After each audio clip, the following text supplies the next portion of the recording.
everybody. Welcome into yet another edition of the Baseline Jumper podcast. My name is Jason Goldstein, and on the line with me right now is a man who's a little upset that he can no longer wear ninja-style headbands when he records this podcast. My friend and partner, Ben McDonald. Ben, are you calling your agent requesting a trade? I'm not pleased, Jason. I mean, there's no more Jared Allen headband, which is really appalling.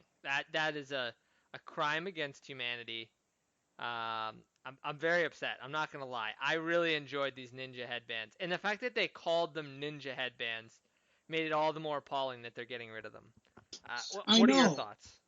I didn't know what to make of it. I mean, I feel like players should have the freedom to wear what they want. They just received the freedom with the sneakers. And now to get that taken away from them, I don't think it'll be an uproar. It's a really small group. You mentioned Jared Allen, a.k.a. 60s Jimi Hendrix. You got Jimmy Butler, Karl Anthony Towns, Drew Holiday, Mike Scott, who was busy getting into a fist fight with Philadelphia Eagles fans on Sunday after he wore a Redskins jersey to the Week 1 matchup. There's so much going on in the world of basketball, man. On top of that, we're sitting here with both the Jets and the Dolphins at 0-1. The Dolphins were absolutely crushed with their players allegedly calling agents and saying, "Get me the hell out of here." So I had to kind of weave that into the intro. That was a rough game to watch. About 5 minutes into the game, it was over. Actually, take that back. One offensive play into the game, you knew it was going to be ugly.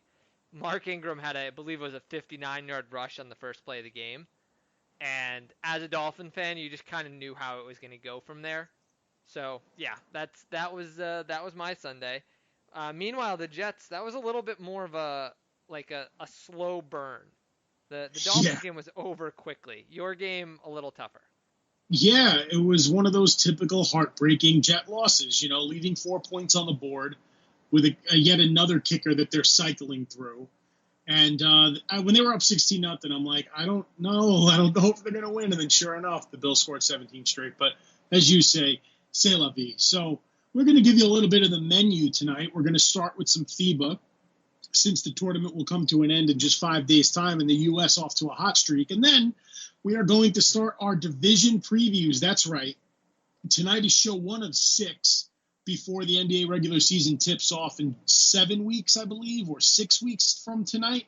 So we're going to preview each division tonight. We're starting with the Central Division, home of Ben's beloved Chicago Bulls. But, Ben, why don't we get into FIBA and start the folks off with some international hoops? Yeah, well, I mean, I think the first place that we have to start before we get to the U.S. is just the kind of the shocking events of today, which play really right into the U.S. The first and most important development is that Argentina beat Serbia by 10 points. Serbia was very likely the overall favorite at this point. I mean, I think in spite of the U.S.'s dominance, a lot of people felt Serbia was really a team to be reckoned with. Multiple NBA players, perhaps the best player in the tournament now that Giannis was out with Nikola Jokic, and for them to get knocked off by an Argentina team that's pretty light on NBA talent. I mean, they're really led by Luis Scola, who's about 40 years old.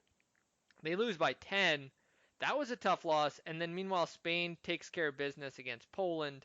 And that leaves us, Jason, with the USA playing France and Australia playing the Czech Republic with a chance to go down to the last 4. For the U.S., a huge break with Argentina winning.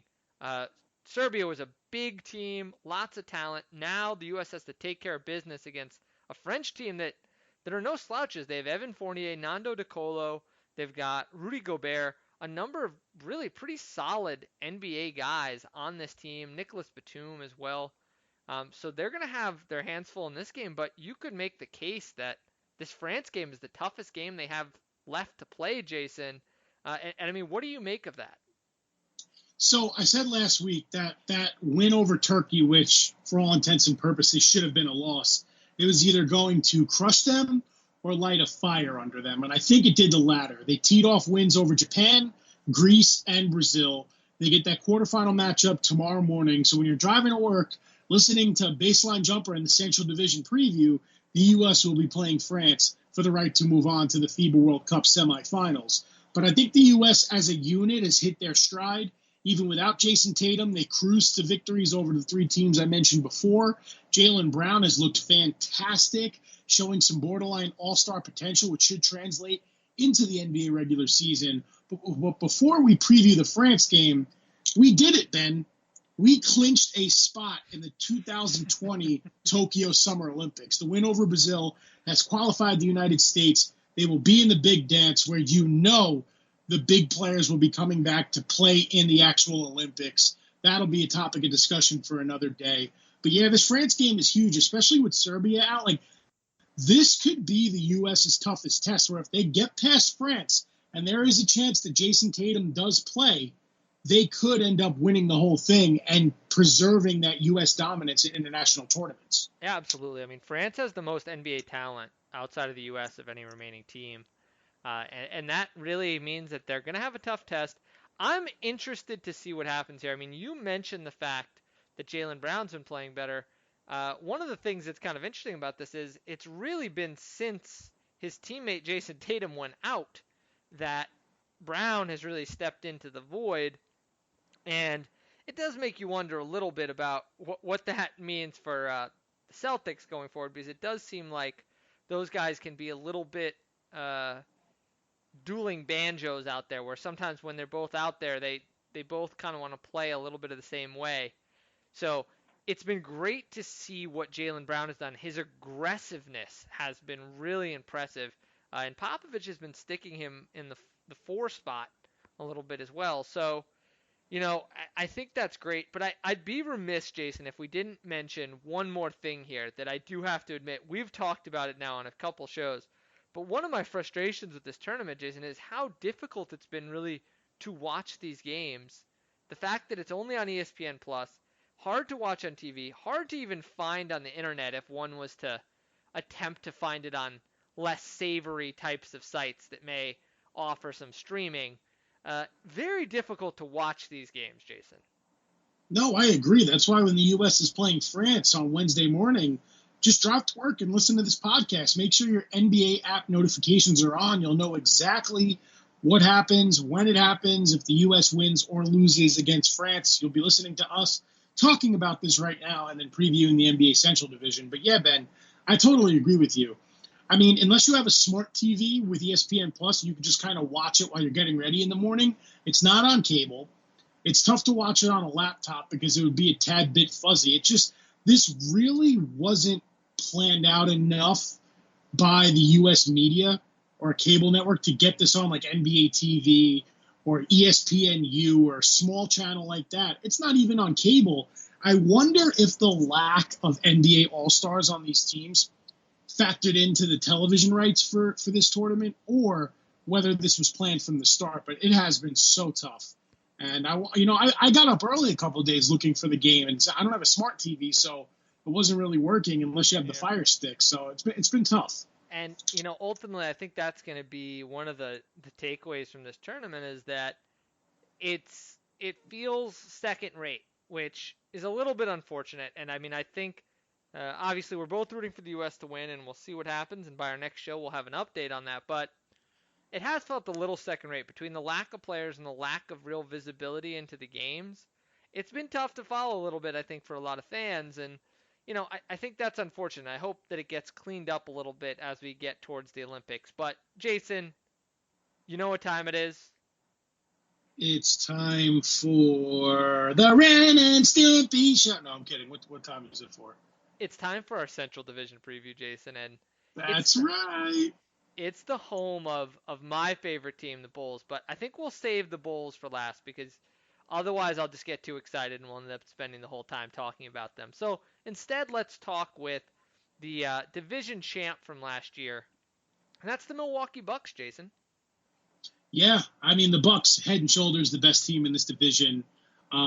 This could be their latest and greatest shot at making the NBA Finals. I mean, the East is wide open. Kawhi Leonard's back west. LeBron James is not coming back east. Kevin Durant could potentially be sitting out the entire season in Brooklyn.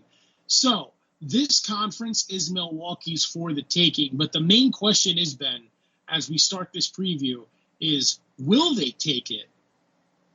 Yeah, and for me, I'm a little concerned about a few things here. And to me, the first thing is, how does the loss of Malcolm Brogdon affect this team? Because ultimately, there were many stretches of last year where Brogdon was the second best player on this team. He was the guy handling the ball, he was their best spot up shooter, and he was one of their best perimeter defenders, outside of obviously Giannis. That is a major loss for them, and I understand why they did what they did, and ultimately getting a first round pick for him was obviously a little bit of a coup. But at the end of the day, for the Bucks, it kind of stings to lose him and Mirotic. You know, that's two very big contributors for this team who help space the floor.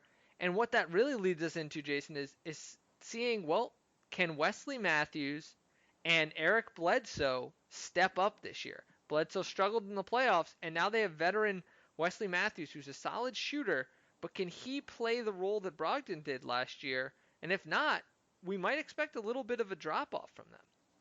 Well, we saw how the Bucks played down the stretch without Brogdon, who spent a lot of the second half of last year on the shelf. Then he came back for the postseason and kind of disrupted Milwaukee's rhythm a little bit.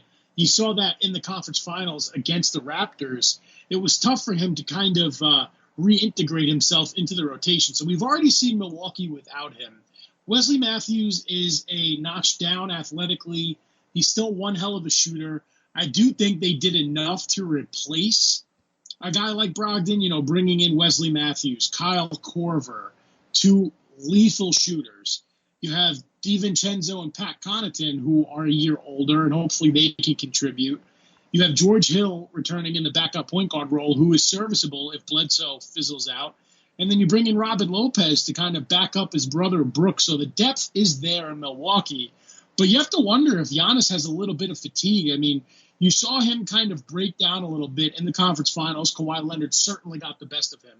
And then you saw him come out in the FIBA World Cup, and you thought he was going to lead Greece right to the elimination round, and they barely get to the second round and lose.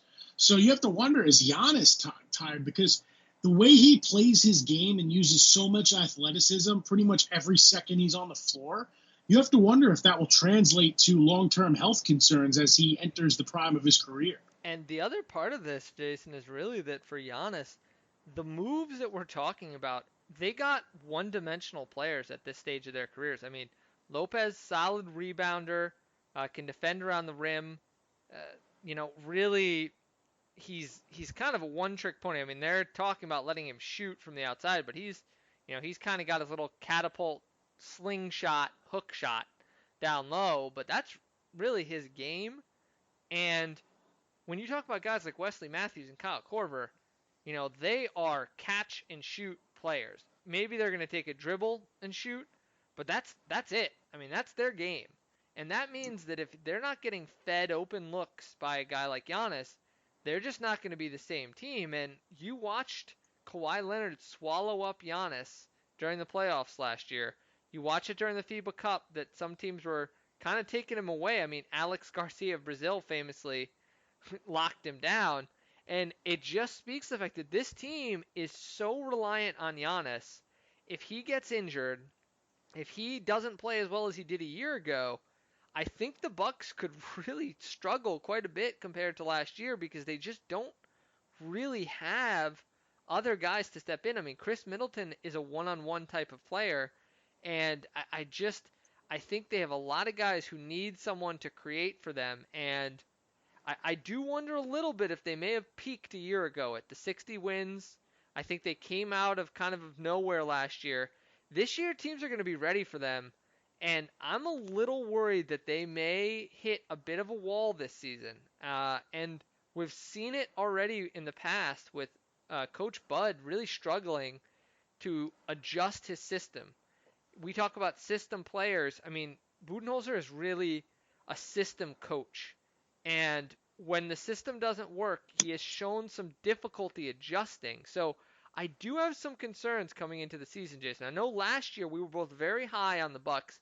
This year I'm taking a more cautionary approach. Well, I think there's a lot of pressure on both Chris Middleton and